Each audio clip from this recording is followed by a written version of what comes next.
अहिल्यानगरमध्येच राहणार आहोत, कारण तिकडेही अनेक ठिकाणी वेगवेगळ्या गोष्टी बघायला मिळालेल्या होत्या. मतदारांवर प्रभाव टाकत असल्याचा आरोप झालेला भाजप राष्ट्रवादीच्या कार्यकर्त्यांमध्ये राडा झालेला, राजकीय नेत्यांची बाचाबाची पोलिसांसोबत झाली. नेमकं काय तिकडे घडलेलं होतं आणि मतदान प्रक्रिया कशी पार पडली, नितीन ओझा यांच्याकडनं जाणून घेऊ. नितीन. अश्विन, निश्चितच जर पाहिलं तर अहिल्यानगर मधील 4 नगरपालिका आणि 2 ठिकाणच्या प्रभागातील निवडणूक आज पार पडते. काही क्षणांपूर्वीच 5:30ची मतदानाची वेळ संपलेली आणि त्यानंतर देखील मी आता कोपरगावच्या नगरपालिका शाळेत अश्विन, हे जर दृश्य तुम्ही पाहिलं आता तर भली मोठी रांग या ठिकाणी महिलाच नव्हे तर पुरुषांची देखील या ठिकाणी दिसून येते. आतल्या बाजूला महिलांची रांग आहे तर बाहेरच्या बाजूला पुरुषांची रांग आहे. एकूण जर पाहिलं तर कोपरगाव नगरपालिका ही काळे आणि कोल्हे यांच्या अस्तित्वाची लढाई आहे आणि या सगळ्या पार्श्वभूमीत सकाळपासूनच या ठिकाणी एकमेकांवर आरोप प्रत्यारोप करण्यात आले.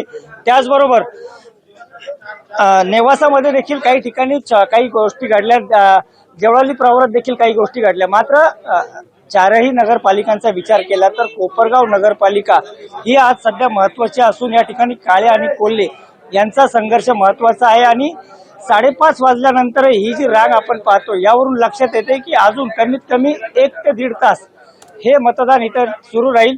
4:30 वाजेपर्यंत या ठिकाणी जवळपास 49% मतदान झालंय. त्यामुळे पुढच्या 4:30 ते 5:30 आणि त्यानंतर हे जे राहिलेलं मतदान हे जर विचार केला तर मतदान कमीत कमी 65%च्या पुढे जाण्याची शक्यता आहे. त्यामुळे वाढलेलं मतदान असेल त्याचा फटका काळेंना बसणार की कोल्हेंना, कारण कोपरगावमध्ये केवळ काळे कोल्हेच नव्हे तर शिवसेना उभाटा गट असेल, शिवसेना शिंदे गट हे देखील स्वबळावर लढत आहेत. त्यामुळे इथं चौरंगी लढत आहे. मात्र काळे कोल्हेंचा संघर्ष हा खूप महत्वाचा आहे.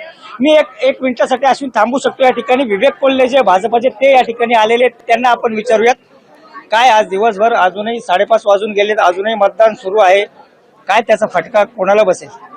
नाही आहे, उत्स्फूर्त प्रतिसाद याच बूथवर आहे. बाकी ठिकाणी बऱ्यापैकी मतदान प्रक्रिया मंदावलेली आहे. 5:30 वाजत आलेले आहे आणि या बूथवर थोडीशी गर्दी दिसते आहे, कारण की या मतदारसंघामध्ये थोडस उत्साह सगळ्याच मतदारांचा मोठ्या प्रमाणात. मात्र आज दिवसभर जर पाहिलं तर अनेक मतदान केंद्रांवर बाचाबाचीचे प्रकार घडले, एकमेकांना धमकावण्याचे प्रकार घडले. ते राष्ट्रवादीचे कार्यकर्ते असो किंवा भाजपचे, हे लोकशाहीला तुम्हाला योग्य वाटतंय का? नाही, निश्चितच योग्य नसतं, परंतु उत्साहाच्या भरामध्ये काही त्या ठिकाणी कार्यकर्ते असतील, मतदार असतील किंवा उमेदवार असतील, यांच्या समज गैरसमजातून असे प्रकार घडतात. पण ज्या ज्या ठिकाणी शक्य झालं त्या ठिकाणी आम्ही आमच्या कार्यकर्त्यांना समज दिली आणि उमेदवार दिली की पोलीस प्रशासन आणि सगळ्यांना त्या ठिकाणी सहकार्य करावं. अगदी तुरळक ठिकाणी झालं, त्या विरहित सगळीकडे शांततेत सगळं मतदान पार पडलेलं आहे. 16च्या निवडणुकीत पराभव स्वीकारावा लागला होता. काळे असेल किंवा कोल्हे असेल, अपक्ष उमेदवार निवडून आले होते. यावेळेस काय विश्वास आहे? नाही, यावेळेस विश्वास आहे, जनतेने ठरवलेलं आहे. मतदार राजा सुज्ञ आहे.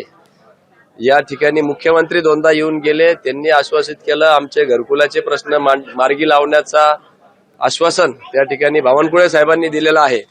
त्यामुळं एकंदरीतच सगळी परिस्थिती बघता 20-25 पेक्षाही जास्त नगरसेवक आज आमचे येताना दिसत आहे. नगर अध्यक्षपद हे 100% त्या ठिकाणी आमच्या पक्षाचं या ठिकाणी होणार आहे.